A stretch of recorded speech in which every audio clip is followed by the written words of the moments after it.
Et salut à tous, bienvenue dans ce nouvel épisode de The Trick Play. Épisode, comme d'habitude, review du week-end. Je me trouve aujourd'hui avec mon ami Robin. Rob, comment vas-tu? Super bien, Elio, ça va parfaitement prêt à parler de collège football cette semaine. Robin, d'ailleurs, allez, petit aparté, tu sors d'un week-end assez victorieux de ton côté, hein. Ouais, bah, effectivement, je coach une équipe de football américain, football canadien du coup, à Québec, et on vient de remporter le titre de champion de province. Donc c'est sympa, hein, en cadet, donc ceux qui ont entre 14 et 16 ans.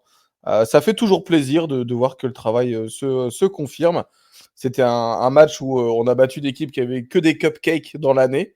Donc on est bien content de refaire le remake de TCU Michigan.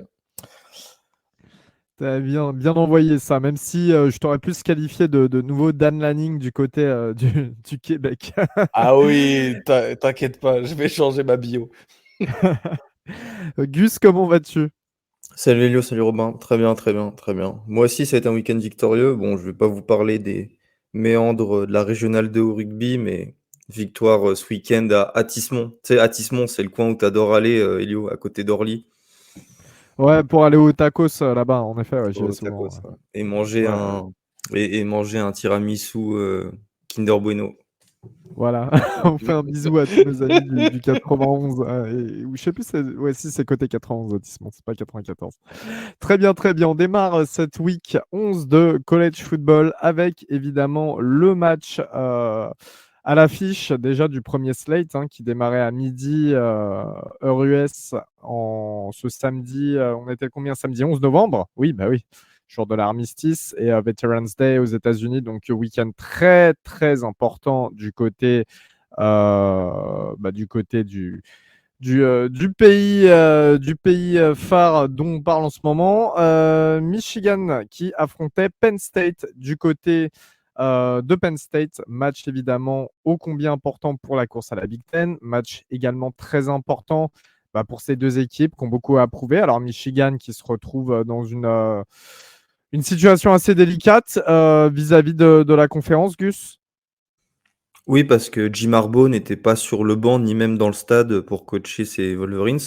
On a cru à un moment en début de journée, suite aux nombreux tweets de Pete Thamel, etc., qu'il pourrait éventuellement être sur la sideline. En gros, pour l'affaire juriste, un petit peu, Michigan aurait demandé à un tribunal de suspendre la sanction disciplinaire de la Big Ten, hein. Je précise que c'est bien une sanction disciplinaire de la Big Ten et non pas de la NCAA. Voilà, en attendant une sanction définitive. Et non, non, non, finalement, ça n'a pas été accepté par cette dite cour. Ou alors même, je me demande si je me pose même la question de savoir si ça a été demandé. Je vous avoue, c'est pas très bien de ne pas avoir vérifié, mais quoi qu'il en soit, Jim Harbaugh était pas là. C'est donc Sharon Moore, le coordinateur offensif, qui a pris la relève et ça a plutôt bien marché. Enfin, ça a plutôt bien marché. Je sais pas si on peut dire que l'attaque a plutôt bien marché, quoique si, l'attaque de Michigan a marché. Après, on va dire que c'est un match qui s'est plus joué du côté de la défense, quoi. Alors, pour vous mettre déjà un petit peu en perspective autour de ce match, moi, par exemple, là, tu vois, alors, je vous raconte ma vie, mais ce week-end, j'étais en Caroline du Nord pour un mariage et mon ami qui se mariait était à Penn State. Donc, beaucoup de ses copines ou de sa famille, d'ailleurs, sont allées à Penn State et d'ailleurs, son père a même les billets de saison au Beaver Stadium. Mais Et elle a pas respecté le fait qu'il faut jamais se marier un samedi d'automne, hein. bah ouais, en plus, ouais, c'est vrai que c'est assez surprenant, surtout vraiment le samedi important pour Penn State. Et dis-toi, elle était en préparatif, donc ma femme était demoiselle d'honneur, donc c'est elle qui m'a raconté, elle était en préparatif, et les filles, les demoiselles d'honneur, elles regardaient toutes le match Michigan-Penn State. Voilà, c'est pour vous dire combien c'est important, combien c'est ancré dans la culture ces samedis de college football, comme Gus vient d'en parler. Alors, victoire de Michigan 24-15, hein, ça y est, je vous spoil d'avance. Michigan qui gagnait à la mi-temps 14-9. Ça a été un match très très défensif, très compliqué pour les quarterbacks. On a d'un côté un Drew Allard qui a lancé seulement 70 yards sur 22 passes tentées et 10 de complétés pour un touchdown avec 3,2 yards en moyenne, très très bas. On a en face un DJ McCarthy qui a lancé seulement 8 ballons pour 7 complétés et 60 yards.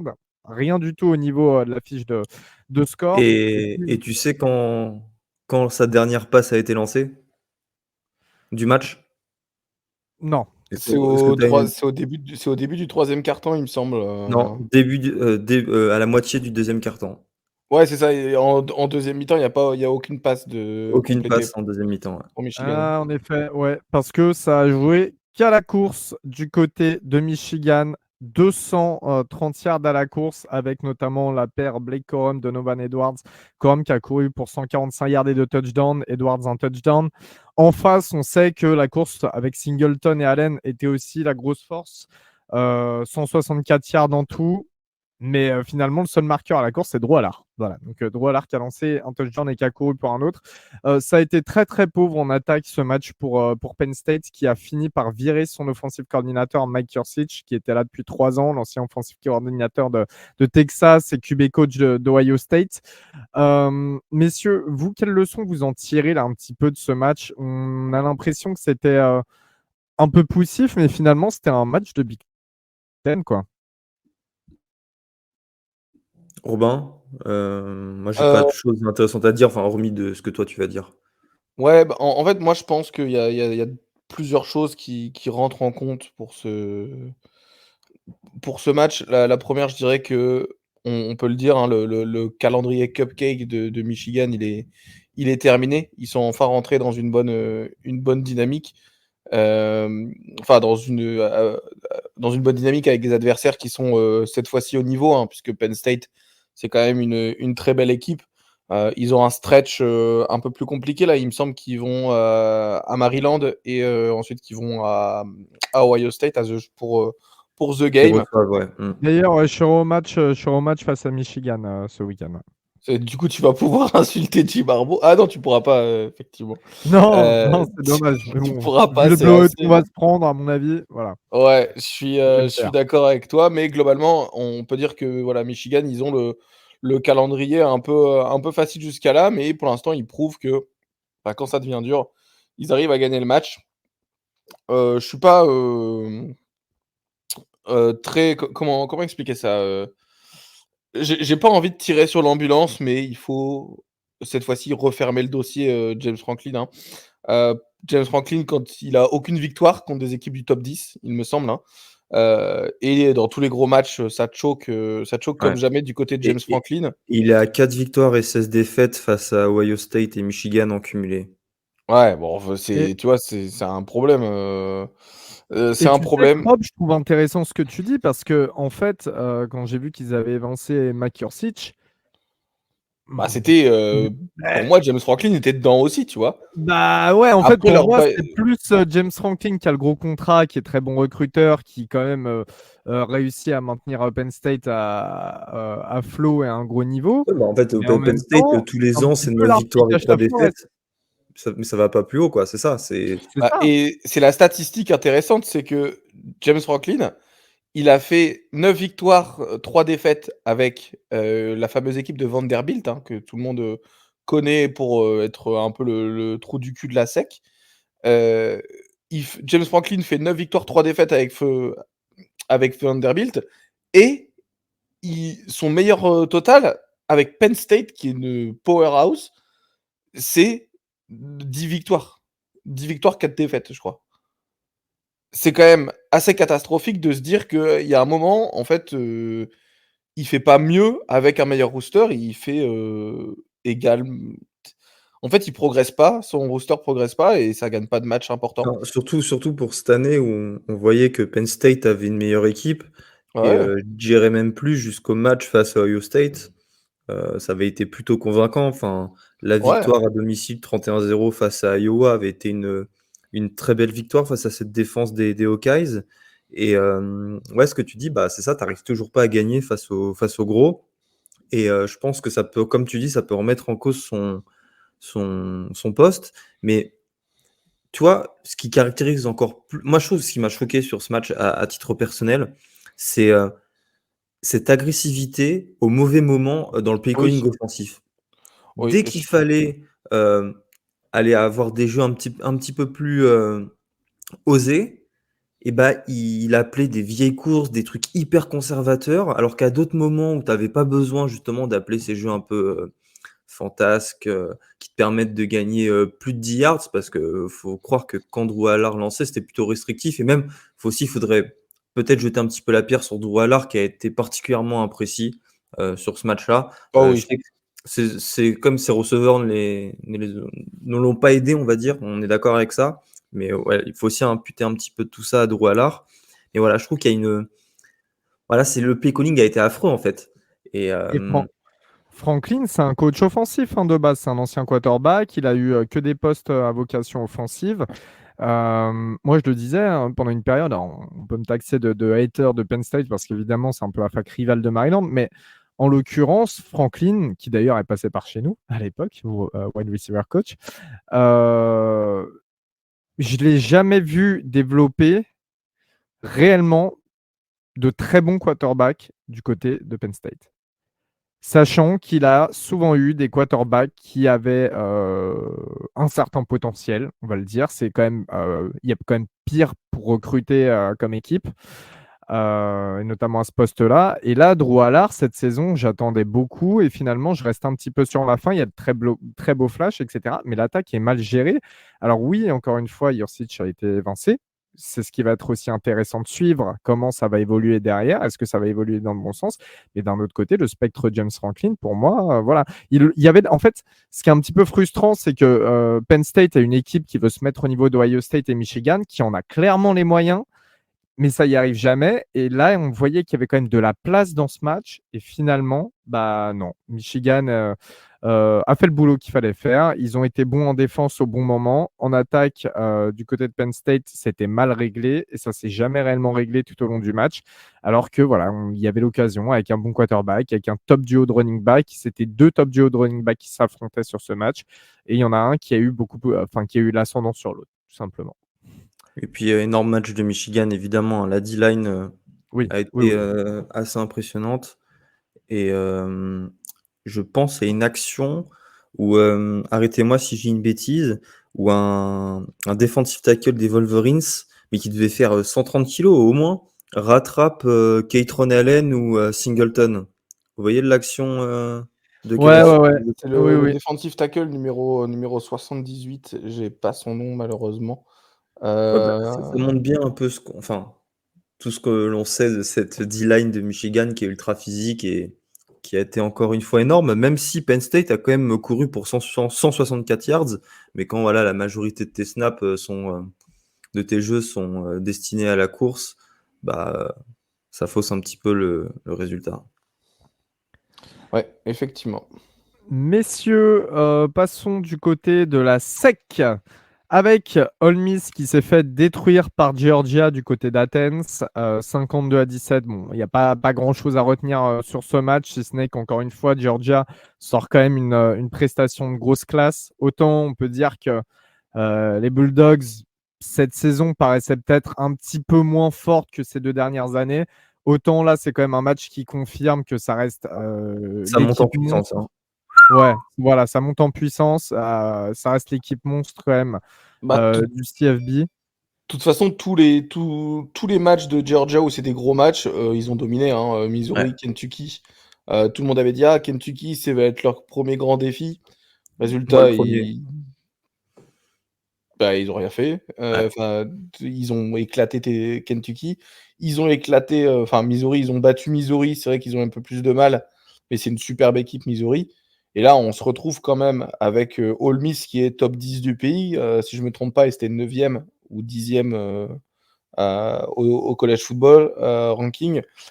Et au final, Georgia, ils montrent que bah, quand ils font un gros match, ils sont là et qu'ils galèrent un peu plus dans des cupcakes parce que certainement qu'ils n'ont pas préparé ou des choses comme ça. Ou peut-être qu'ils s'en foutent tout simplement sur le terrain. Mais là, Georgia, pour la preview de la finale, ça se, ça se goupille très très bien, on va dire, Bah, je pense que pour les tu te mets Bulldogs. au niveau de ton adversaire. Tu vois, toi, ce week-end, par exemple, avec tes petits, euh, l'adversaire était certainement peut-être le meilleur que vous ayez affronté de l'année. De Et loin, en ouais. général, tu te mets au niveau voilà, de ton adversaire. Et je crois que Georgia, c'est l'exemple parfait. Surtout quand tu vois, tu es sur une série de 27 victoires. Il faut trouver de la motivation à chaque match quand même pour gagner. Parce que ça fait depuis 2 ans que Georgia maintenant n'a pas perdu. Moi, je vous avoue que à l'entrée du second quart-temps, il y avait 14-14. Et après le touchdown de Quinton Jenkins, le running back des Rebels, je me suis dit que Ole Miss pouvait le faire.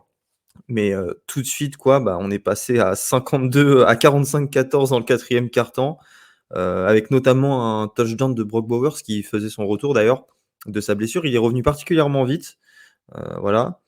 Et non, Georgia a martelé, a marché sur les Rebels. Et au final, tu as Kendall Milton et Dejon Hayward qui finissent tous deux à 2 touchdowns. Tu en rajoutes un pour l'autre running back Andrew Paul. Voilà, ça fait une très très grosse performance de Georgia qui les qualifie à la finale de SEC. Finale de SEC qui va être justement face à Alabama. Alabama qui a battu Kentucky en plus à l'extérieur 49-21. Tu disais que Georgia montait en puissance, c'est un petit peu pareil pour le Crimson Tide. Match qui va s'avérer décisif pour notamment la course au playoff, cette finale, on n'en doute pas. Alors, faut pas vendre la peau de l'ours avant de l'avoir tué. Évidemment, il faut qu'Alabama gagne tous ses matchs. Non, mais non, en fait, non, la finale est déjà faite. Je suis bête.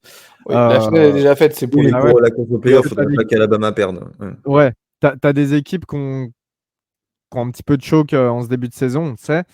On va en parler juste après. Juste, messieurs, finalement, vous êtes pas vraiment étonnés que ce soit Alabama-Georgia, la finale de SEC, là, cette année? Ah si, vas-y Robin, je sais pas si toi t'es Euh, étonné. Non, moi je suis. En fait, j'avais dit qu'Alabama serait un peu en dessous de son niveau de d'habitude en début de saison, quand on avait fait le podcast de pré-saison. Résultat, au final, je pense qu'on s'est trompé. Le début de saison, ils ont galéré un peu, mais là, ils sont tellement revenus en puissance. En fait, je suis pas surpris au vu des 5 derniers matchs. Au vu de la pré-saison, oui, parce que je pensais que la finale de SEC, elle se jouerait plutôt avec LSU. Euh, mais au final, voilà, au vu des 5 derniers matchs, absolument pas surpris du tout du niveau de Alabama. Et Georgia, c'était sûr qu'ils allaient venir. Je suis pas surpris du niveau d'Alabama, mais je suis étonné qu'Alabama l'ait atteint ce niveau parce que, comme tu l'as dit, pré-saison compliquée, avec aucun quarterback qui sort du lot entre Milroe, Simpson et Buckner. Tu as 3 premiers matchs, bon, j'enlève le Middle Tennessee State, mais tu perds à domicile face à Texas de 10 points, qui a été une défaite très grave pour le programme. Tu manques quand même de perdre face à South Florida. Bon, au final, tu remportes le match 17-13 après avoir été mené ou avoir été à égalité dans le troisième quart-temps. Et c'est à partir de là que voilà, Alabama a élevé son niveau de semaine en semaine avec un Jalen Milroe qui a d'ailleurs encore été exceptionnel là, ce week-end face à Kentucky. Je crois 6 touchdowns pour lui, 3 à la course, 3 à la passe. Et toutes les semaines, ils ont gagné. Ils ont battu Ole Miss, qui était 15e à l'IP Poll, Tennessee qui était 17e et LSU qui était 14e. Là, tu mets une fessée à Kentucky qui est une bonne équipe cette année. Et voilà, Alabama est la meilleure équipe de SEC West. Et c'est pourquoi moi je suis étonné. C'était LSU le grand favori de la SEC West cette année. Bah, LSU, parlons-en, parce Oui, qu'il mais et du coup, pour le coup, Alabama leur coupe voilà, l'herbe sous le pied. Et c'est pourquoi moi je suis pas étonné, mais on va dire que je m'y attendais pas. LSU, parlons-en, parce que mine de rien, c'est à l'image de la première partie de saison. Euh, Il y a une attaque, il n'y a pas de défense. Voilà, tout simplement. Il recevait Florida ce week-end. Florida qui était à 5 victoires pour 4 défaites. LSU a remporté ce match 52-35, mais jusqu'à la fin du troisième quart-temps, Florida était dans le match. Je crois qu'ils sont même passés devant à un moment donné, si je ne dis pas de bêtises. Mais voilà, on sait que les Gators, ils sont quand même en difficulté cette année. Et la défense d'LSU a quand même permis à Florida et à Graham Mertz de lancer un touchdown et d'en courir 4, notamment avec un triplé de Trevor Etienne, le petit frère de Travis.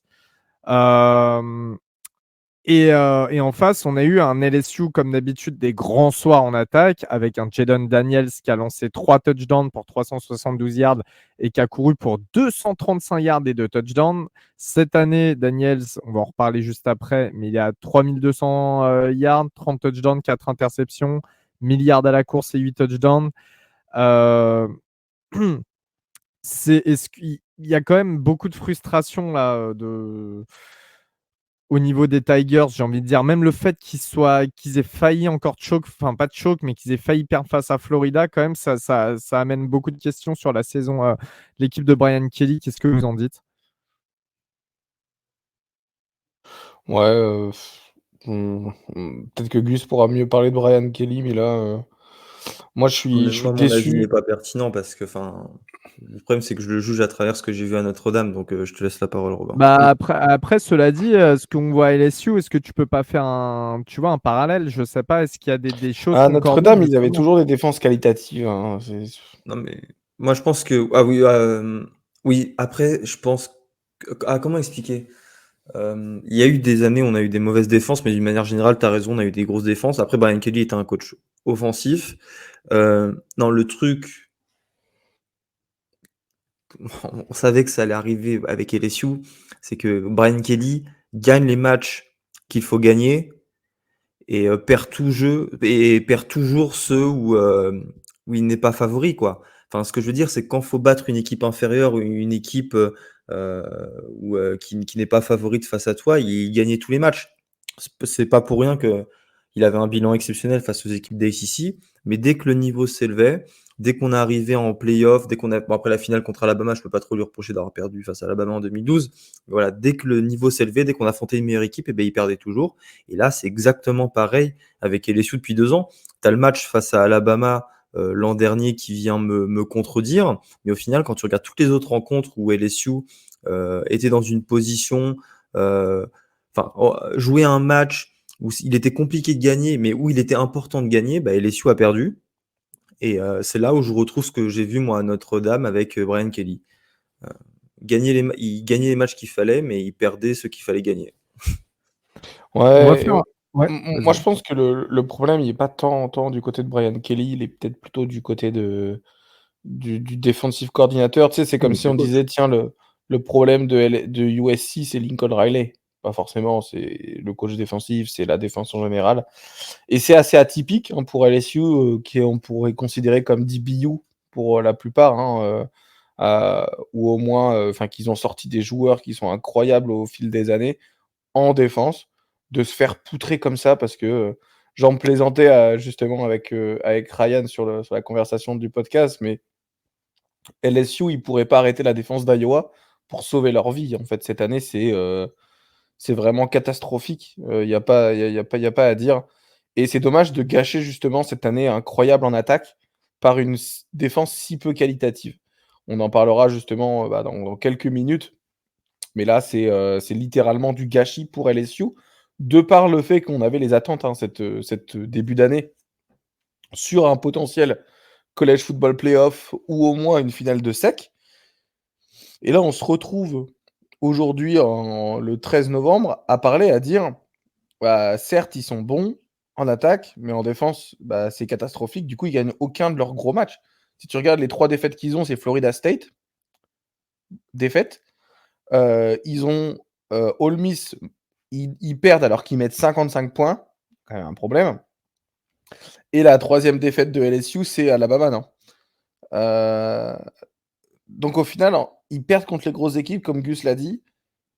Et c'est parce que c'est la défense, elle va pas. Dans tous les matchs LSU, ils y sont grâce à l'attaque. Ils sont dans tous les matchs, à 1 ou 2 possessions de gagner, mais la défense, elle laisse tomber l'attaque. Catastrophique pour moi cette année qui était, en tout cas, enfin, pas forcément catastrophique, mais beaucoup de déceptions, je pense, qu'ils peuvent ressentir du côté de Bâton Rouge.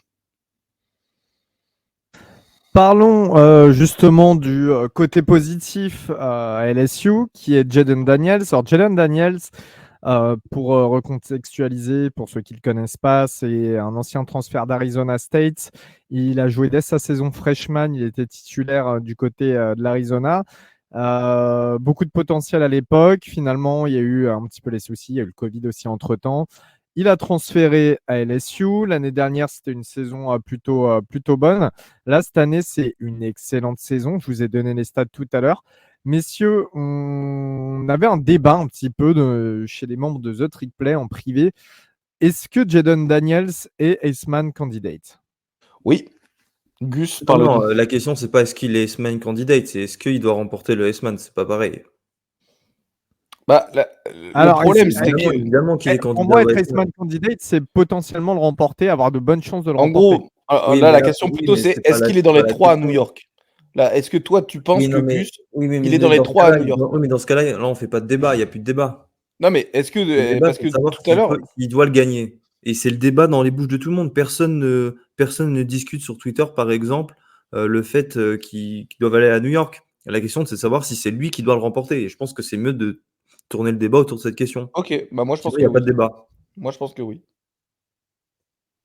Alors que vous me connaissez, hein, Oregon, Bonix, mais je pense que oui. Juste avant, Elio, toi, t'es plutôt oui ou non pour savoir. Non, moi qui le remporte, je suis non parce que la saison d'LSU reste décevante. En fait, le Ok. problème, c'est que si tu veux, il y a un peu ce truc de dire que oui, un quarterback doit faire gagner son équipe, ce qui n'est pas toujours vrai. On le voit avec Jaden Daniels, on le voit avec Caleb Williams, on le voit via cette perspective. Mais en même temps, euh, quels sont les autres candidats au top du top? Celui qui est le plus au top pour l'instant, c'est Michael Penix. Mais c'est vrai que Penix, mine de rien, c'est pas comme si sa défense n'encaissait que 3 points par match. Donc lui aussi, finalement, c'est vrai que lui, il gagne les matchs parce que il met assez de points en attaque pour les gagner. Sa défense galère, comme la défense d'LSU galère, comme la défense de USC galère. Donc, si on fait ce comparatif, est-ce que Jaden Daniels mérite plus qu'un Michael Penix? Je ne crois pas. Est-ce que Jaden Daniels mérite d'être dans la conversation? Oui, totalement. Toi, Robin, c'est oui, il doit remporter Alors, le Heisman moi, c'est Trophy. oui. Pourquoi? Pour la décision littérale pour la définition littérale du Heisman Trophy. Moi, je me base sur ça, notamment pour le MVP. En NFL, je sais qu'il y a beaucoup de gens qui disent: «Ah mais c'est un QB award» et cetera, comme, à la fois le MVP et le Heisman Trophy. Et si on prend la décision, du coup, je suis sur le site du Heisman, hein, qui nous dit que j'essaie de le traduire assez rapidement, mais en gros, l'award, il est donné au joueur qui a été le plus outstanding, donc le plus, qui a montré le plus de choses dans cette année de college football, et également marqué que les gagnants, ils représentent leur grande habilité à pas à gagner des matchs, mais du coup de persévérance, de QB play, enfin de play, en gros de le playmaker ability, et également le travail dur. Ça ne parle pas dans la définition du Heisman de victoire. Et en fait, cette Parce que c'est pas définition. une définition de critère, c'est une définition politique Non, mais oui, non, mais la du coup, non-violence. le truc, c'est que pour moi, le Heisman Trophy, ça représente le meilleur joueur du college football. Et le meilleur joueur du college football, c'est pas représentatif de la meilleure équipe ou d'une des meilleures équipes. Tu peux être très très bon dans une équipe qui a 3 défaites ou 4. On a vu des anciens Heisman Trophy winners à gagner avec 3 défaites, notamment Lamar Jackson à l'époque de Louisville qui finit à 3 défaites. Également, on a Mark Ingram, Tim Tebow qui a 3 défaites, et il me semble que Robert Griffin le gagne l'année où il y a 3 défaites. Pourquoi je veux mettre Jaden Daniels en tant qu'Iceman? Parce que le Iceman représente le meilleur joueur de college football cette année-là. Et le meilleur joueur de college football, c'est pas celui qui a la meilleure défense ou celui qui va gagner le plus de matchs. Ces matchs, quand tu regardes, tu te dis: ah tiens, certes, il a gagné son Iceman moment, il a eu contre Florida ou contre Alabama dans une défaite. Sauf que LSU sans Jaden Daniels, ils sont pas dans le match face à Alabama, ils sont pas dans le match face à Florida State, ils sont pas dans le match face à c'est qui contre qui la troisième équipe qui perd? Et, Florida Oui, mais State. Ole Miss, ouais. Ils sont pas dans le match face à Ole Miss. Et donc, c'est littéralement le joueur le plus électrique du college football actuellement. Tous les samedis, c'est un plaisir à regarder Jaden Daniels jouer et c'est un pugilat à regarder la défense. Tu as envie de faire comme sur Madden où tu fais avancer jusqu'à ce que tu joues l'attaque. Et ben là, c'est littéralement pareil. C'est LSU gâche le potentiel de Jaden Daniels en lui faisant perdre les matchs. Quand il marque 55 points, je suis désolé, s'ils en prennent 60, c'est pas une raison de dire ok, t'as pas le droit d'être Iceman parce que t'en as pris 60. Ah Ouais, non, bien sûr, t'es mais pas en dans ce défense. cas-là, Il qu'est-ce joue pas qui safety. qu'est-ce qui différencie un Jaden Daniels d'un Caleb Williams à l'heure actuelle, par exemple, dans ce cas? Et bah, Caleb Williams, il a plus d'interceptions. Il prend il est, pour moi, Caleb Williams n'est pas aussi électrique que Jaden Daniels. Mais il mérite totalement. Hein. Moi, si j'ai un top Il a 3 autant d'interceptions, Williams, hein. Les deux sont à 4 interceptions et Williams a plus de de fumble, touchdowns en ouais. tout. Non, mais regarde le nombre de fumbles, de turnover de Williams. À mon avis, il doit avoir plein de fumbles. Au-delà de ça, en fait, au-delà de l'aspect statistique, dans la partie électrique, je prends plus de plaisir à avoir joué Jaden Daniels que Caleb Williams. Si Caleb Williams est dans le top 3 à New York à la fin de la saison, ça me pose pas de problème. Moi, il y en aura un des 4, on va dire, des 5 majeurs, enfin 2 des 5 majeurs qui Non, mais seront la question, c'est dehors. pas de savoir s'il sera à New York. Il sera à New York. La question, c'est de savoir si c'est lui qui doit gagner. Moi, je pense qu'il doit gagner. Pourquoi est-ce que dans ce cas-là, tu mettais sinon, c'est un QB, c'est un award avec les victoires. Et dans ce cas-là, tu dis, ok, t'es pas dans le top 5, tu gagnes pas le trophée. Gus, ton avis à toi? Bah, moi, c'est évidemment, enfin, je suis très clair vis-à-vis de ce que je pense de Jaden Daniels. Alors déjà, en préambule, c'est un joueur exceptionnel et je vais pas me justifier parce qu'en fait, si je me justifie, ça revient à dire que si je considère qu'il ne doit pas avoir le S-Man, c'est parce que je suis un hater et que je l'aime pas. Alors pas du tout. Et je trouve que c'est d'un point de vue euh,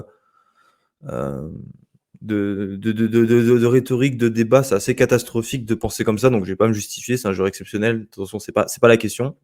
Maintenant, le Iceman Trophy, c'est pas un trophée statistique. Le Iceman Trophy, et ça a toujours été comme ça dans l'histoire, et là pour le coup, je vais reprendre tes exemples, Robin, avec Robert Griffin, Lamar Jackson et Tim Tebow. Un Iceman Trophy, c'est la face d'une équipe qui a fait une saison exceptionnelle, qui a été un acteur du college football. Ce qui n'est pas le cas de LSU. LSU, il a beau avoir fait des très beaux matchs, la réalité, c'est que les 3 matchs les plus importants, donc face à Florida State, Ole Miss et Alabama, ont été perdus. Tu perds de 21 points face à Florida State, tu perds face à Alabama 42-28, tu perds le 3e match le plus important face à Ole Miss, et en fait, ta plus belle victoire, elle est face à Missouri, qui était une très belle victoire d'ailleurs à Columbia. Et après, bah, tes autres plus belles victoires, c'est face à Florida qui sera certainement pas bowl eligible cette année, ou face à Auburn. À partir du moment où ton équipe ne gagne pas, où ton équipe n'est pas au centre du college football, et bah pour moi, tu ne peux pas être un Iceman. Et c'est là où je prends les exemples de Robert Griffin et Lamar Jackson. Quand Robert Griffin gagne le Iceman avec Baylor, Baylor est une attraction nationale. Et tu vas me dire, et tu as raison de me l'opposer, parce que moi j'oppose le nombre de victoires en tant que critère essentiel. Baylor, lors de la saison régulière, perd 3 matchs, mais gagne aussi des très très gros matchs, notamment face à Oklahoma, qui était classé 5e à l'IP-Poll. Et LSU ne gagne pas un match comme ça. Encore si là, Jaden Daniels avait battu Florida State, qui est aujourd'hui 4e à l'IP-Poll et au classement du comité, j'aurais eu un avis différent. Mais Jaden Daniels n'a aucune grosse victoire avec LSU. Lamar Jackson, il perd aussi 3 matchs de saison régulière. En plus, on est ici, donc on peut considérer, bien que la ACC à l'époque était très très forte, parce que je vous rappelle quand même qu'il y avait le Clemson de Deshaun Watson, et bah, tu bats quand même, lors de la Week 2, Florida State, qui était classé 2e à l'IP-Poll. Il sort un classique dans une défaite, dans un match mémorable face à Clemson. Je crois qu'il y avait eu 43-36, faudrait vérifier, je suis plus très certain du score. Mais il a gagné Lamar Jackson avec Louisville. Et en plus, ses statistiques sont encore meilleures que Jaden Daniels cette année. Robert Griffin, ses statistiques seront certainement meilleures que Jaden Daniels cette année. Je crois qu'il est à 37 touchdowns pour 6 interceptions. Tu rajoutes 1000 yards à la course et 10 touchdowns. Lamar Jackson, il était à 1700 yards à la course. Ce sont des joueurs qui ont eu des meilleures statistiques que Jaden Daniels et qui ont plus accompli au niveau collectif, en ayant des équipes mais 10 fois moins talentueuses que LSU. LSU, dans le Live People de pré-saison, était à la 5e place. Alors après, on va me dire, et moi, je suis vraiment désolé pour Jayden Daniels parce qu'il a une mauvaise défense, c'est incontestable. Mais quand tu regardes les noms dedans, si Baylor et Louisville avaient eu, mais ne serait-ce qu'un tiers des noms de la défense actuelle de LSU, les Mason Taylor, les Harold Perkins, etc., et ben ça aurait été Bien certainement sûr. une histoire encore plus belle pour ces Oui, programmes. mais on Et c'est parle de pourquoi, la... pour moi, Là, Gus, c'était. tu parles de la défense en disant Mais, ils ont mais des gros noms, le ils truc, perdent c'est les que c'est matchs. pas, c'est Mais pas un quand tu trophée regardes les matchs, statistique. On abaisse la valeur du Iceman en donnant à des joueurs comme Jaden Daniels. Le Iceman, ce n'est pas un trophée qui est purement individuel. Ce n'est pas le meilleur joueur du college football qui remporte le Iceman. Et je pense, bah si, bon, bah si, faudrait que je c'est réfléchisse. la Je pense que définition. non, mais Je non. suis littéralement sur le site du Iceman. Le Mais ça, site, c'est une définition. C'est comme quand tu vas sur un site d'une entreprise, nos valeurs, ceci, cela. C'est exactement pareil. oui, C'est de la façade. Et je trouve que donner le Iceman à Jaden Daniels, c'est d'évaluer ce trophée. C'est de dire, bon, c'est pas grave si tu perds, c'est pas grave si ton équipe, on s'en souviendra pas dans 10 ans parce qu'elle a perdu tous les matchs importants. Mais lui, au moins, il a fait des stats. Il a permis à Florida, à LSU de perdre seulement de 13 points, enfin non, de 15, de 14 points et non pas de 25 face à Alabama, de perdre seulement de 21 points et non pas de 40 face à Florida State. Non, ça rime à rien. Un Iceman, pour moi, quand on me donne le nom d'un Iceman, je me souviens de la saison de cette équipe. et du coup, tu mets qui cette année? Quand on me dit Robert Griffin, the Third, je me rappelle de la saison de Baylor. Je me rappelle aussi de celle de Louisville pour Lamar Jackson. Pour Tim Tebow en 2007, c'est pareil. Et Tim Tebow était un joueur exceptionnel. Là, on essaie de je vois des trucs sur Twitter. Bah, Tim Tebow a eu 3 victoires, il mérite pas. Mais on parle de Tim Tebow. Sa saison en 2007 avait été exceptionnelle. Encore plus qu'elle l'est pour Jaden Daniels. Il a gagné des gros matchs malgré aussi les défaites. Et il faut dire qu'aussi en 2007, la saison avait été exceptionnelle, ce qui avait dilué les votes avec lui, il avait été en concurrence avec Darren McFadden, ça s'était joué vraiment à rien entre les deux. Et derrière, tu avais les Chase, ah merde, comment il s'appelle là, le quarterback qui joue aux Bears et à Détroit, là, qui joue à Missouri, j'ai oublié le nom. Tu avais aussi Cole Brennan à Hawaï. Enfin, bref, pour moi, c'est d'évaluer le Iceman que de lui donner ce trophée. Et c'est pas pour autant que c'est pas un grand joueur. Je pense que c'est le meilleur joueur du college football actuel, mais dans les faits, il perd. En fait, Très bien, c'est catastrophique de dire ça. Tu te dis, le Iceman récompense le meilleur joueur du college football. Tu finis ton argument, ton closing argument, c'est C'est le pas mon meilleur closing joueur. argument. Là, je suis en train de nuancer parce que Non, sinon, mais on se jette sur moi. ton Il argument, prouve que le débat n'est pas sain. en fait, ton argument te dit, tu dis c'est le meilleur joueur du college football, mais il le mérite pas. Mais parce Alors que qu'il le trophée le il perd les mérite. matchs. En Mais college c'est football, pas lui qui le perd les college matchs. football, c'est le seul sport américain où il ne faut pas perdre pour gagner un titre Mais national. c'est pas lui qui perd les tutoyer matchs. les étoiles. Mais c'est pas lui. Bah, non, mais voilà, c'est ça. On va découper les équipes maintenant. Donc il y aura l'attaque d'un côté, il y aura lui d'un autre côté. On insulte ceux qui sont nuls et on encense ceux qui sont bons. On divise les récompenses entre tel et tel ou tel membre d'une équipe. Ça rime à rien. Mais dans ce cas-là, le Le Iceman college Trophy football, n'a pas c'est les équipes. d'importance. Là, Mais en fait, tu es en non. train de remettre en cause l'importance du Iceman Trophy. Sinon, on Mais donne non, mais pas du tout. des Le awards Iceman d'équipe. Trophy, Non, mais tu mais dis, sinon on sépare les unités. Bah, donne un trophée pour la meilleure unité. Voilà, c'est tout mais simple. c'est un truc débile de dire il mérite le Iceman. Bon, c'est pas Parce que grave, c'est le meilleur joueur. il a gagné aucun match important, mais c'est pas à cause de lui, c'est à cause de la défense. Ça rime à rien. Il fait Mais partie de l'équipe au quand même tu titre vois que une de la équipe défense. qui. Et Mais la je défense, veux si bien elle que ce soit encaisse aussi de la 50 faute de la points. défense, mais dans les faits, elle est super. Et Mais dans si elle 10 ans, encaisse quand on 50 regarde, points, non, mais la dans 10 ans, défense. quand on regardera le vainqueur du Iceman, on dira quoi de LSU? Bon, c'est une équipe qui a gâché Jaden Daniels. Et il Au a quand même gagné bulletin, le Iceman. Ça rime à rien. Et attends. juste. Mais du coup, tu mets qui cette année? En mode dans 10 Bah, ans, qui te s'il vous plaît. souviendra cette année? Bah, Cette moi, année, tu Voilà, te moi, souviendras de moi, qui dans 10 ans? c'est juste la question que j'allais vous poser pour terminer ce débat. Il faut qu'on avance un peu, messieurs. Qui vous mettez là pour l'instant en numéro 1, là tout de suite, lors de cette saison? Bah, déjà, j'évance Marvin Harrison parce qu'il est en dessous de Jordan Addison et de Devonta Smith qui avait fait une saison exceptionnelle en 2020, plus de 1900 yards. Donc moi, ça joue entre Bonix et Michael Penix, avec un léger avantage pour l'instant à Michael Penix, mais Bonix remonte parce que là, c'est un petit peu compliqué pour Penix. Et voilà, pour moi, ça joue entre Bonix et Michael Penix, Et là, Oregon et Washington. dans 10 ans, tu es en train de me dire que tu te souviendras de cette équipe Bien de plus, Washington qui a évidemment. galéré à Mais gagner évidemment. contre Arizona et Stanford. Non, mais et vous avez galéré contre Mais USC. Vous avez foutu que 10 points à USC, alors que nous, on en a mis après, 28. c'est. Tu vois, enfin, Après, c'est pas. Non, mais c'est pareil. Admettons que Washington remporte le trophée national à la fin de la saison. Oui, dans 10 ans, on s'en rappellera. Si c'est pas le mais cas, si Washington se fait Washington part de. laver en. Si Mais oui, c'est Washington ça. se fait laver en playoff ou en bowl selon où ils seront, oui, Mais peut-être que Washington ce part sera de bien différent. plus loin que LSU. Putain, LSU, c'est un top programme. C'est l'un des programmes favoris pour le titre cette Mais année. Et là, ils ont complètement explosé. tu nous parles de team play. Le Iceman, Mais c'est pas du évidemment que ça team rentre, play. c'est ça le Iceman. Le Iceman, ça Mais récompense la non! phase d'une équipe qui a marqué la saison de college football. LSU n'a pas marqué la saison de la saison de college football. C'est le programme le plus décevant de l'année. Il n'y a Mais aucun doute.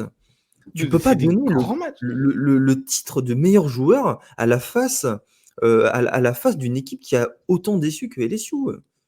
Mais encore une fois, tu parles de une équipe qui déçoit. Mais dans l'équipe, il y a aussi la défense. C'est-à-dire que jamais aucun joueur qui a une défense éclatée gagnera le Iceman parce que juste il joue avec des merdes. Bon, messieurs, Oui, on va ça a toujours passer. marché comme ça, je trouve ça très juste. On va clore le débat parce que de toute manière, on va se rapprocher du Iceman plus tard dans la saison. On aura encore pas mal à dire, puis on aura de nouveaux intervenants à ce sujet. Juste pour clore la sec, hein, on a encore une nouvelle fois une grosse victoire de Missouri, 36-7 face à Tennessee. Tennessee qui a complètement déchanté. Milton qui sort un mauvais match. Et on a un gros match de Cody Schrader, le running back de Missouri, hein, qui a 205 yards, un touchdown à la course, plus 116 yards à la réception. Voilà, Missouri qui continue de faire de l'excellent boulot cette saison. On passe à la Big 12. La Big 12 qui a vu quelques matchs relevés, mais en fait, la conf qui est pas forcément très animée parce que Texas reste en tête malgré la défaite face à Oklahoma il y a quelques semaines au Red River Showdown. Les Longhorns qui sont à 9 victoires pour une défaite en tout et 6 victoires pour une défaite en conférence. Derrière, on a Oklahoma State et Oklahoma qui se tirent la bourre. Alors, Oklahoma State qui s'est fait détruire ce week-end par UCF du côté de la Floride. Je ne sais plus quel était le score. C'était 45-3. Voilà. Donc, encore un beau choke de la bande à Gundy. C'est vrai qu'on a tendance à dire qu'Oklahoma State, quand tout leur réussit, et notamment après le Bedlam remporté, il y a un moment où ça te choque et ça a choqué à ce moment-là. Ça a été vraiment une sale défaite. J'ai un petit peu regardé le match. Ouais, alors, rien à dire, si ce n'est que moi, je me félicite un petit peu de la montée en puissance de UCF, hein, première saison dans un programme dans une conférence de Power 5. Ils sont à 5 victoires pour 5 défaites en tout, 2 victoires pour 5 défaites en conférence, évidemment. Mais ça commence à monter de plus en plus. Donc, à voir sur les prochaines saisons pour l'équipe de Gus Malzahn. Messieurs, Oklahoma, en revanche, qui sort d'une victoire 59-20 face à West Virginia, qui a perdu ses 2 derniers matchs face à Oklahoma State et Kansas. Est-ce que vous pensez en fait là que dans cette conf, il y a une équipe qui peut rattraper Texas qui est en tête de conférence? C'est pour ça que la conférence était hyper intéressante. C'est jusqu'à cette semaine, tu avais 4 équipes qui se disputaient la première place. Enfin, tu avais 4 équipes à la première place de la conf. Et là, désormais, il n'y a plus que Texas qui est seul devant en 6-1. Et donc, ça se joue maintenant entre Iowa State, Oklahoma State, Kansas State et Oklahoma. Et moi, je vois bien Kansas State. Alors, Kansas State, c'est un programme qui est sur 3 défaites cette année, qui avait perdu à Missouri le 16 septembre, qui après a perdu à Oklahoma State et à Texas, d'un rien. Mais je trouve que voilà, ils ont sorti des matchs vraiment aboutis, avec des énormes scores offensifs face à Texas Tech, TCU, Houston et Baylor, dont Baylor là, ce week-end. Et là, il leur reste Kansas et Iowa State. Ils peuvent clairement remporter ces 2 matchs. Surtout que, si je dis pas de bêtises, Texas doit encore affronter Texas Tech à Texas Tech. Et Texas Tech s'est rebiffé là en battant Kansas sur un drive exceptionnel aussi ce week-end. Et voilà, moi je pense que c'est les Wildcats qui peuvent créer la surprise et rejoindre les Longhorns en finale de conf. Ouais, j'avoue que ma hype pour la Big 12 là cette année a quand même baissé Bon, après, ça serait pas mal pour Texas, c'est vrai, avant de partir en sec, de remporter enfin la Big 12 et d'être enfin, pour leur dernière saison, en tout cas, de le faire. Mais voilà, j'avoue que je suis plus trop dans la hype. Messieurs, vous connaissez la Week 11 en college football en général. Ça se corse notamment pour les postes de head coach, hein, la hot seat qui finit par brûler tout simplement. On a eu pas le mal d'évictions là, en ce début de semaine, en ce lundi 13 novembre. Euh, et deux équipes qui s'affrontaient en sec, notamment ce week-end, ont mis fin à leur head coach. Et ces deux gros noms, enfin, il y en a un qui est énorme et l'autre qui est quand même assez surprenant. On a Mississippi State qui se déplaça du côté de Texas A&M. Texas A&M a remporté ce match 51-10, donc sans difficulté. Mississippi State, dans un premier temps, s'est séparé de Zach Arnett. Messieurs, vous êtes un petit peu surpris de cette séparation? Ça faisait moins d'un an qu'Arnett était à la tête du programme après le décès de Mike Leach. Pas vraiment. En fait, je pense que la décision de prendre Arnett, elle était rushée justement, enfin, elle était précipitée par le décès de Mike Leach, que c'était pas forcément une décision choisie avec le plus Pas de réfléchi. précaution, de réflexion, c'est ça, je cherchais le terme, avec le plus de réflexion, et que bah, forcément, ils se rendent compte un an après, enfin quelques mois après, que c'est pas la bonne décision, et c'est le moment pour le virer, pour justement bah, essayer de trouver, avoir tout ce processus de réflexion pour un nouveau coach. Mississippi State, c'est pas forcément un programme qui attire le plus de coachs, notamment quand tu regardes la roulette des coachs. Là, tu as des gros programmes qui vont avoir besoin de nouveaux coachs. À voir ce que ça donne, sachant que on va parler de l'autre programme justement qui a battu cette équipe de Mississippi State, mais sur le marché des transferts, les meilleurs coachs, bah, ils auront envie d'aller plutôt de ce côté-là. Donc, à voir ce que ça donne là. Ils auront le temps de faire une recherche qui est réfléchie et surtout Dan bah, Mullen, Ah oui, le retour de Dan Mullen. Ah, tiens. Ah ouais, j'avoue que c'est un nom auquel j'ai pas pensé. ouais, c'est un nom plutôt pas mal. Également le coach de Arizona, j'ai littéralement Jetfish. plus son nom. Jetfish. Ouais, Jetfish, c'est ça. Qui potentiellement peut essayer d'aller voir un programme un peu plus gros, notamment en sec. C'est vrai que Ah, surtout qu'il y a de l'argent, il y a du fric à distribuer. ça recrute un peu moins bien quand même de ce côté-là. Mississippi State, mais ça recrute mieux qu'Arizona, surtout qu'Arizona, ils ont eu pas mal de flips récemment de la part de commit. Ça peut vouloir forcer, enfin, ça peut forcer un coach à se dire bon, ok, de toute façon, j'aurai jamais ce que je veux dans ce programme-là, autant l'utiliser comme une stepping stone pour aller plus loin. À voir ce que ça donne. Moi, en fait, je trouve que c'est dommage cette réaction. Enfin, en fait, c'est tellement un problème de timing et de juste d'accélérer les choses et de prendre des décisions sans réflexion pour Mississippi State, que c'est pas Mais forcément la faute du coach. Il y a plein de choses qui mm. rentrent en compte dedans. Et toi, si je peux me permettre, enfin, évidemment, c'est que je crois que Mike Leach est mort un peu trop tard, entre guillemets, et que enfin, c'est une situation trop compliquée, quoi. T'étais obligé ne serait-ce que pour les joueurs, d'avoir un petit peu de continuité. Et je pense que dès le moment à l'époque, à moins que Zach Arnett fasse une saison exceptionnelle cette année, c'était déjà dans les têtes d'avoir un nouvel head coach, autre que Zach Arnett. Gus, je vais rester avec toi. Tamu, qui s'est Ouais. séparé.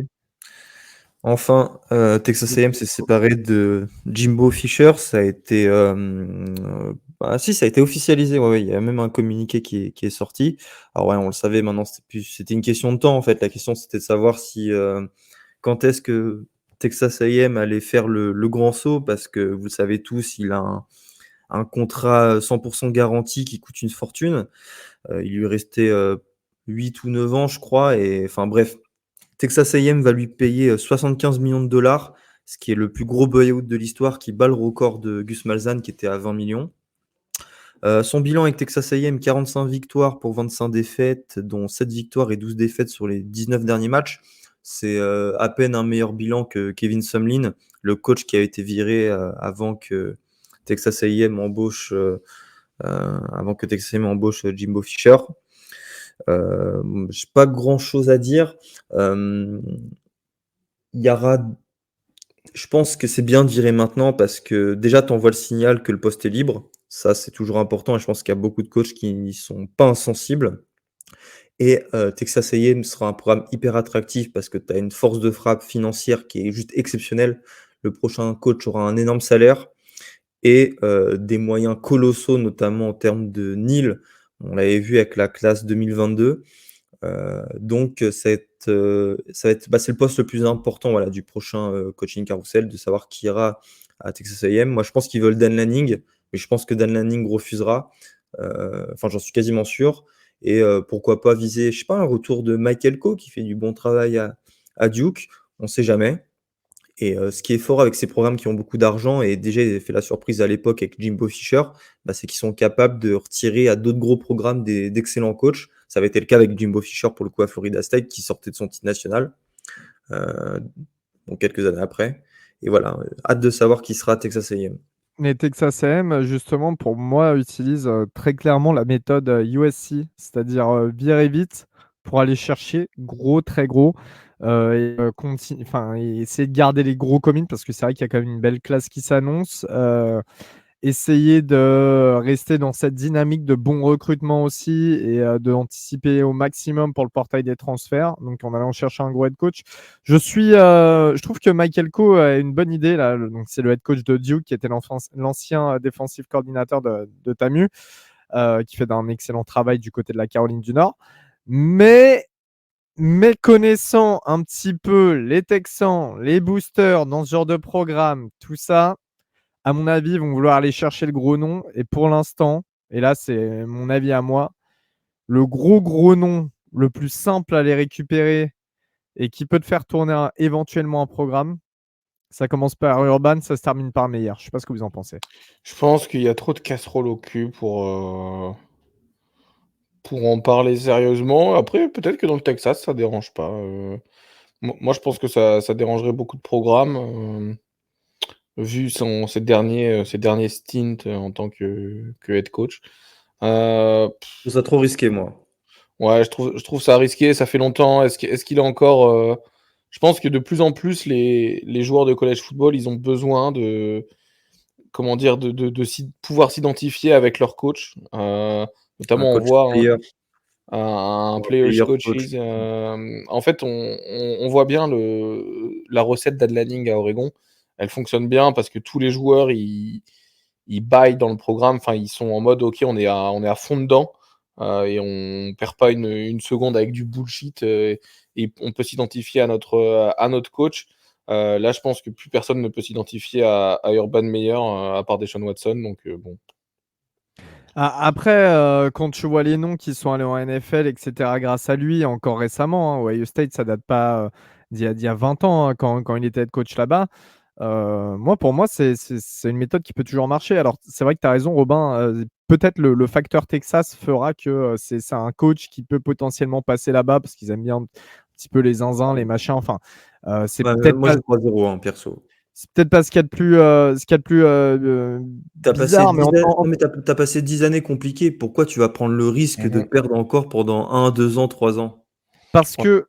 je suis Mais d'accord. en fait, prendre Urban Meyer, c'est pas prendre le risque de perdre, hein. C'est un gagnant comme coach en college football. Je sais pas ce Ah mais que. il gagnait il y a 10 ans. On parle pas de Mac Brown, hein. Non, après, le seul truc, c'est qu'en fait, moi, j'aimerais voir là où Texas A&M va vouloir évoluer. Est-ce qu'ils vont faire un choix, justement, par exemple, avec un Michael Coe ou quoi, c'est-à-dire un choix un petit peu à la Washington, allez, on va aller choisir un coach un petit peu sous-coté, mais qui peut nous amener potentiellement plus haut dans la productivité dans Ouais. le jeu, En ou fait, est-ce ils ont qu'on va besoin aller d'un gros choisir nom un après gros avoir nom dépensé pour le 76 recrutement? millions. Mel Tucker? Je rigole, je rigole surtout pas. Euh, Non, en fait, je pense que les petits coachs, ça marche dans les programmes qui sont vraiment au bout du rouleau, enfin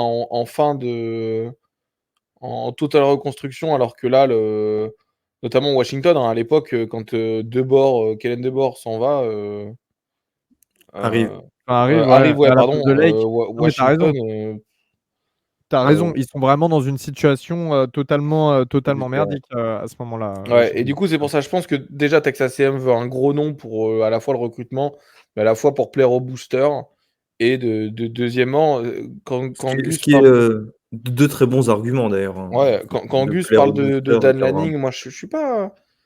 En fait, je pense que c'est typiquement le genre de job que Dan Lanning peut prendre. ouais, mais pas quand tu pars en Big Ten. Pas quand tu pars en Big Ten, déjà de 1, effectivement. De 2, il a re-signé dans la off-season un nouveau contrat pour Oregon jusqu'à 2029, il me semble. Et puis ça Euh, marche bien à Oregon, tu vois, enfin pourquoi et partir? ça marche très bien.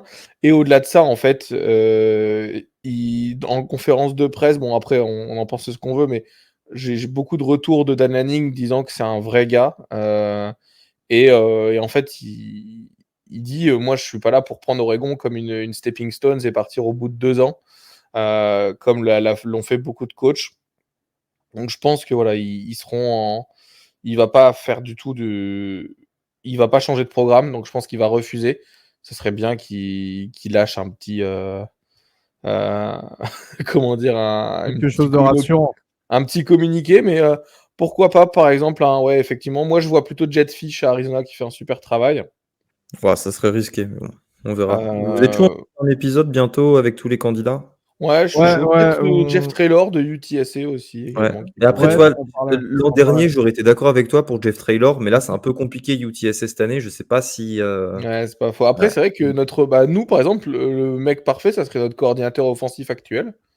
Ah, Euh, trop risqué encore. Peut-être pour un premier poste de head coach, c'est compliqué, mais Ouais. on sait qu'à Oregon, on perd des coordinateurs tous les ans, donc Oui, mais tu les perds pas pour Texas A&M. bah ouais, c'est vrai, c'est pas faux. On a eu aussi deux autres mouvements au niveau des head coach, Gus. Déjà, Andy Avalos, viré de Boise State après 3 années dans le programme. Ouais, Bilan ancien de qui? Ancien coordinateur de Oregon. d'Oregon. D'Oregon est effectivement très, très, très, très juste.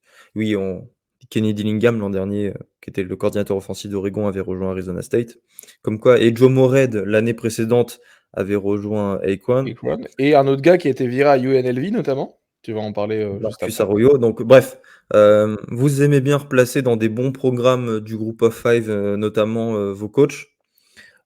Et puis Boise State, c'est plus qu'un programme du Group of Five. C'est peut-être pour ça qu'avec un bilan de 21 victoires pour 15 défaites, dont 5 victoires et 5 défaites cette année, bah, c'est pas assez bien pour le département athlétique des Broncos, qui nous ont quand même habitués depuis très très longtemps à être l'équipe la plus victorieuse du college football, hein. J'ai pas envie de dire de bêtises, encore une fois, mais je crois que c'est le meilleur pourcentage, le meilleur taux de victoire de tout le pays, hein, Power 5 et Group of 5 réunis.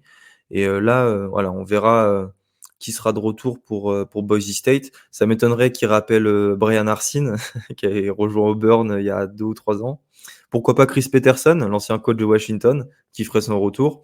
Là aussi, c'est une situation très intéressante parce que Boise State, c'est un beau poste. Donc là, on verra ce que ça donne. En Mountain West, tu as aussi un autre coach qui n'a pas été viré, mais qui va prendre sa retraite. C'est Brady Hoke à San Diego State. Brady Hoke, vous connaissez peut-être pour ses quelques années à Michigan. Il y avait passé 4 ou 5 ans. Là, il était à San Diego State depuis 2020, où il a remporté 39 matchs et on en a perdu 30. Il a remporté une Mountain West en 2021, ainsi qu'un Frisco Bowl. Ça avait été une belle saison pour les Aztecs. Là aussi, ça peut être un poste très intéressant à San Diego State parce qu'il y a un peu d'argent. Il y a un nouveau stade, le Snapdragon Stadium. Et je pense qu'il sera aussi intéressant de voir voilà, comment ces deux postes-là, Boise State et San Diego State, vont se gêner là, dans la recherche d'un nouveau coach. Et là aussi, j'ai hâte de voir qui va prendre ces postes. Et voilà, je crois qu'on a fini avec le coaching carousel. Yes, passons tout de suite à la Pac-12, hein. On disait que tout à l'heure, Michael Penix gagne des matchs. Washington qui recevait Utah, donc match piège cette année pour les Huskies, bien évidemment.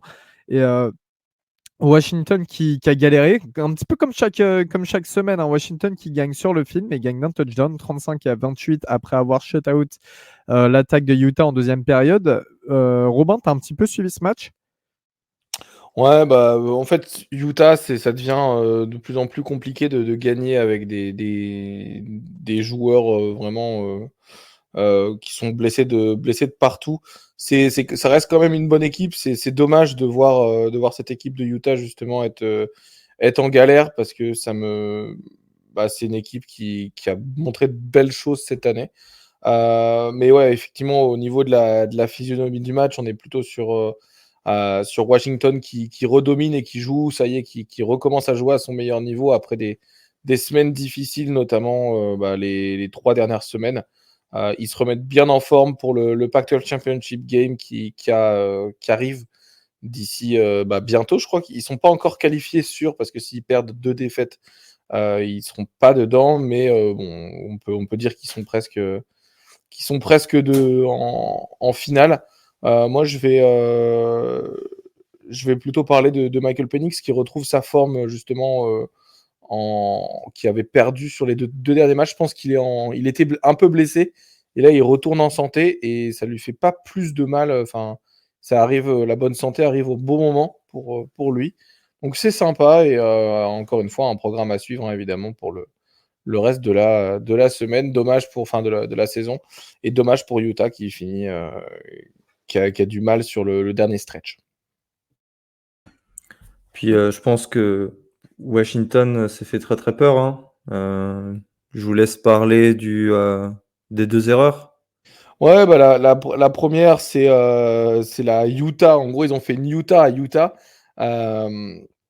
J'ai plus le nom du joueur qui le fait, Je mais te en le gros, il y a retrouve.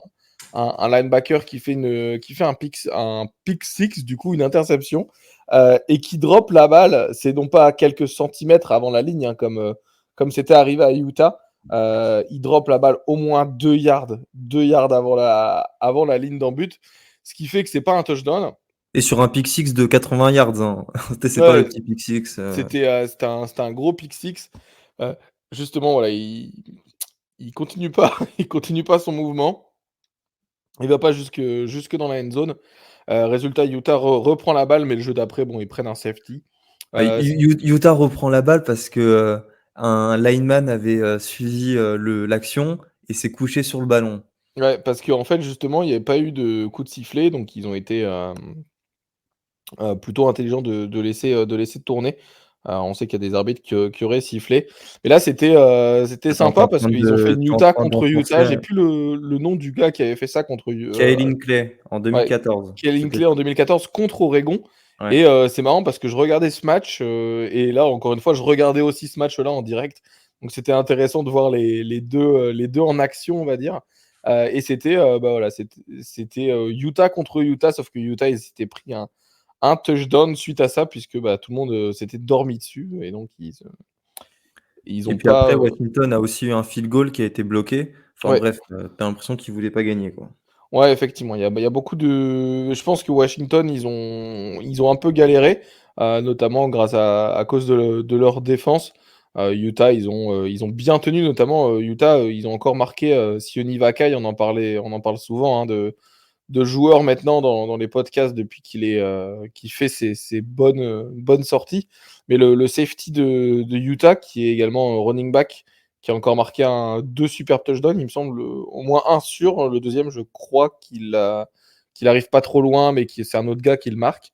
Mais en tout cas, c'est sympa de voir qu'il continue à performer. Euh, Justement, on va faire un petit parallèle avec Washington. D'ailleurs, Washington, hein, les 2 derniers matchs, c'est face à Oregon State et Washington State. Donc attention, hein, attention à la catastrophe qui peut vite arriver, notamment face à Oregon State. On va faire un petit parallèle avec Washington parce qu'il y a Miami qui se déplaça du côté de Florida State. Donc gros choc du côté de Tallahassee en Floride. Florida State qui remporte ce match 27-20. Pareil, ils se sont fait un peu peur. Alors, le match, j'en ai vu une partie. J'étais au mariage, je regardais sur mon téléphone un peu en cachette. Après, j'ai dû arrêter. Euh, c'est pareil, Florida State, ils sont à 10 victoires pour 0 défaites, ce qui est tout bonnement top. Mais en même temps, on sent que c'est jamais très loin. On sent que, voilà, c'est à tout moment, une petite défaite, un petit upset, notamment, je pense, dans 2 semaines face à Florida du côté de Gainesville. On ne sait jamais. peut vite arriver. Est-ce que vous pensez que les Seminoles vont tenir là, jusqu'à la fin de la saison à ce rythme et Miami en face qui se qualifie, non, Miami en face qui était déjà qualifié pour un bowl, mais qui bon, voilà, qui reste dans le range de Miami décevant, quoi. Est-ce que je peux me permettre une petite comparaison? Vas-y, bien sûr. On est le 13 novembre aujourd'hui, c'est ça? Anniversaire, enfin, les attentats du Bataclan, c'était il y a maintenant, j'ai pas envie de dire de bêtises, c'était il y a 8 ans, c'est ça? Oula, j'aime pas où Oui. ça part. Hein. Non, Ouais, mais ouais, c'est il y a 8 ans. Ouais. Attends. la devise de Paris, c'est Fluctuac nec mergitur. Mergitur, désolé, moi, j'ai pas fait du latin. Ça veut dire il est Merguito. battu par les flots, mais ne sombre pas. C'est la devise de Paris et ça avait beaucoup été utilisé après les attentats. Et ben, en fait, là, c'est un petit peu pareil pour Florida State et Washington. C'est battu par les flots. On frôle les défaites maintenant depuis quelques semaines, mais ça ne sombre pas. Les deux équipes restent invaincues. Et voilà. Je viens d'y penser à l'instant, j'ai la lumière qui s'allumait dans ma tête. Ouais, heureusement que le Bah, parallèle n'était pas évidemment. trop bancal. Non, mais c'est ça, comme dit Elio, c'est exactement ça, tu vois. En fait, c'est très bien. Tu continues à gagner, c'est le plus important. Je le répéterai toujours en college football. Il faut gagner ces matchs, même quand c'est moche, il faut les gagner. Et il faut pas prendre pour acquis le fait de remporter une rencontre, surtout dans des conditions comme ça. Parce que Florida State, Miami, c'était un derby quand même. C'est la Florida Cup. C'est une rivalité. Ouais, derby en Maintenant, ACC et en plus territorial, ouais, complètement. oui, et puis dans les années 90, c'était un gros truc, hein, Ouais, Florida ouais, State, bien sûr. Miami. Bien sûr. Même année 2000, là, c'est un peu perdu de sa superbe, mais c'était vraiment quelque chose d'énorme. Et le truc, c'est, imaginons Alabama termine la saison avec une seule défaite. Au vu des derniers matchs de Washington et de Florida State, vous ne pensez pas que le comité préférait foutre une équipe comme Alabama, justement grâce aux performances en coup-ci, coup-ça des Seminoles et des Hurricanes? Je pense que c'est vrai que tu as Ouais. raison, la Ça victoire ça va jouer contre, contre eux là, à la fin de la saison. puis surtout Mmh. si Alabama bat Georgia, attention à ça notamment, hein, Ouais, ouais, ouais, ouais. une victoire contre Georgia, ça mettrait tellement de pouvoir dans cette, une victoire est mieux que 0 défaite, mais en tout cas, Washington passera, c'est sûr, il y a pas de souci s'ils perdent pas ou qu'ils perdent qu'un seul match. Faut gagner la Pac-12, je pense. Faut gagner la Pac-12, mais en tout cas, je pense que le gagnant de la Pac-12, on en Ouais. parlera plus tard, mais effectivement, Mmh. le Washington, après, c'est tellement relevé comme conférence, puis ils ont battu USC, ils ont battu Oregon, ils ont battu, s'ils gagnent la semaine prochaine, Oregon State, ça fait beaucoup de bonnes équipes contre laquelle ils gagnent. Il n'y a pas de raison qu'ils soient hors des 4. Par contre, Florida State, effectivement, ils ont joué Mmh. LSU et c'est tout. Très bien, très bien. On va conclure cet épisode sur nos MVP, notre MVP de la semaine. Est-ce que vous avez réfléchi à un MVP? Oui. Allez, Oui. allez-y. Vas-y, Gus. Ah, c'est Jaden Daniels. Le Aceman favorite. Non, on va pas retourner dans le débat, mais effectivement, Jaden Daniels pour moi aussi. Ouais, moi aussi, Jaden 372 Daniels. yards et 3 touchdowns à la passe, évidemment, et 234 yards et 2 touchdowns à la course. Jaden Daniels pour tout le monde. Bah, très bien. Sur ce, on se retrouve ce samedi pour le 1-2-6. C'est bien là, ça commence à la fin de la saison commence à pointer de son bout du nez. Il y a des équipes qui passent en bowl ou non, justement. On a les finales de conf, comme vous l'avez vu avec la SEC, qui commencent à se dessiner. Donc, c'est le moment où tout s'accélère un petit peu dans le college football. Ça va s'annoncer assez fou ces prochaines semaines. On fait la preview, comme d'habitude, sur Twitch, sur The Trick Play Podcast, sur Twitch à 17h ce samedi. Et on se retrouve la semaine prochaine, comme d'habitude, par épisode, pour la review. On se dit à la prochaine. Et voilà, salut tout le monde. Salut les gars. Ciao.